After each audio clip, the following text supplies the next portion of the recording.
So today we will talk about light. But before talking about light, we need to start talking about circadian rhythm. Most of the people have heard about circadian rhythm, but they may not necessarily understand what they are. There are certain very common circadian rhythms, and there are certain maybe unknown circadian rhythms. Very common ones are sleep and not sleeping. So that's a circadian rhythm. In women, menstrual periods go on circadian rhythm. All our hormones are released on circadian rhythm. So how does it work? How does the body know when to do what it's supposed to do? Well, it actually all depends on the light. The sun carries information with the light that hits our eyes, and then there is a pathway from the eyes, from our retina, to the brain, to the nucleus called suprachiasmatic nucleus. That is a internal timer. And as soon as the brain interprets what time it is outside, it will release pre-programmed hormones or release pre-programmed substances that will start reactions that supposed to be started. So light is extremely important, and we all, there is a saying we're all beings of light, and honestly it is. Without sun, there would be no light. Just think about it. How do we survive on Earth? The sun heats plants, and through chemical reactions, plants took in all the CO2 and release oxygen. We as animals or humans use oxygen to survive. Without oxygen, there would be no life. So that sun is absolutely vital for our being on this planet. So what happens when the sun comes up? Before that, let's talk about this. So in school, you might have done the experiment when you shine a white light in a prism, and there would be on the other side, you'll have a rainbow coming out with a bunch of different colors. Well, that's what white light is. It's a combination of different colors in a light. So when the sun comes up, we have a lot of blue light in that sun spectrum, and also a lot of red light, among others.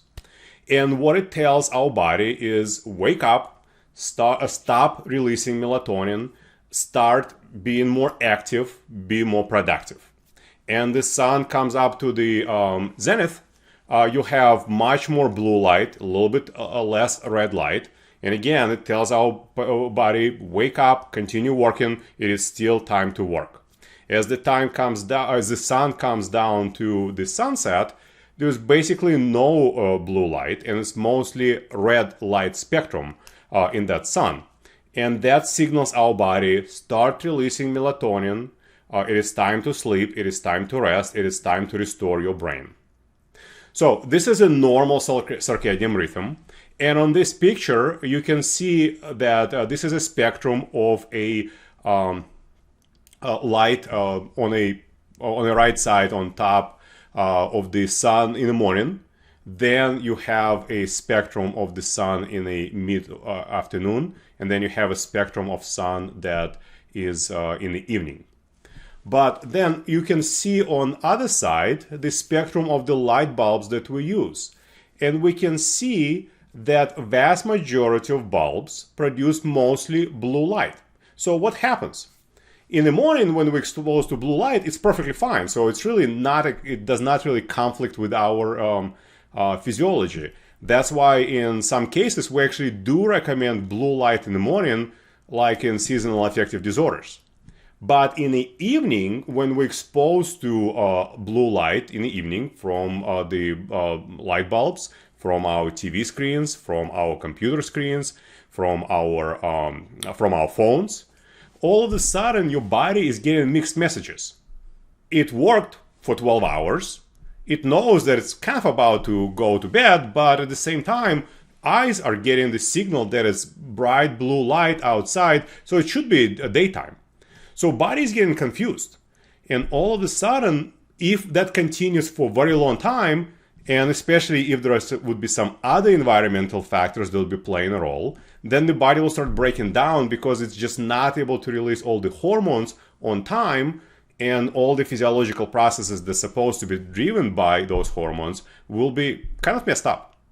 So it's very, very important for us in the evening to avoid blue light. How do we do that? Well, certainly if you can, again, look at that schematic, you can see that a lot of LED lights and a lot of fluorescent bulbs do produce mostly blue light. On the other hand, incandescent bulbs or halogen bulbs, which you can buy in Lowe's, you can buy in a Home Depot, the vast majority of the light is actually red light. Also, you can purchase a blue blocking glasses. I can show you what they look like. They look like very red glasses. Oh, it's so much better with all the blue light coming from the screens. But basically, those lights will block anything below 550 nanometers. So all the blue light would be blocked by those glasses. So if you absolutely must work on a computer or must watch TV, those glasses actually will help you to decrease irritation of the eyes and increase your production of melatonin. In fact, there are studies that show that if your eyes are exposed to blue light in the evening, then melatonin production decreases by 40%, about half. So that's not pretty significant. There are also software that will allow you to decrease your screen from very blue rich screen to kind of reddish screen, reddish tint, or less blue. And I will put those links in the description below. So if you guys are interested in that, that certainly would be very, very helpful. It's a little of an investment, especially glasses are a little bit more expensive, but they're well worth it. Just a word of warning, there are a lot of glasses available at Amazon or some other websites that are 15-20 bucks. Most of them actually do not work. I have tested multiple glasses. I have a specific piece of equipment that actually allows me to test a lot of different glasses. And I know that cheaper glasses, unfortunately, do not block blue light. Another piece of warning is that a lot of people will hear about this and they'll say, well, you know, if blue blocking glasses are good, then I'll just wear them whole day. Not a good idea. Blue light does play a significant physiological role in the morning, so we do not want to block blue light. And we absolutely certainly do not want to block any light that is coming from the sun. So if you're outside, you want to have less interference between your eyes and your sun. So sometimes in the afternoon, I will actually take my glasses off and just walk without glasses. I will not see really well, but it still is better than block certain waveforms in the glasses. This is a brief overview of our light. If you like this video, please check the light box. Please share it with other people. There are a lot of people who are very confused. I have seen a lot of patients who come into my clinic with blue blocking glasses in the early morning, and that creates a significant dysfunction in their body. And again, if you're interested in working with me, please contact me via my website.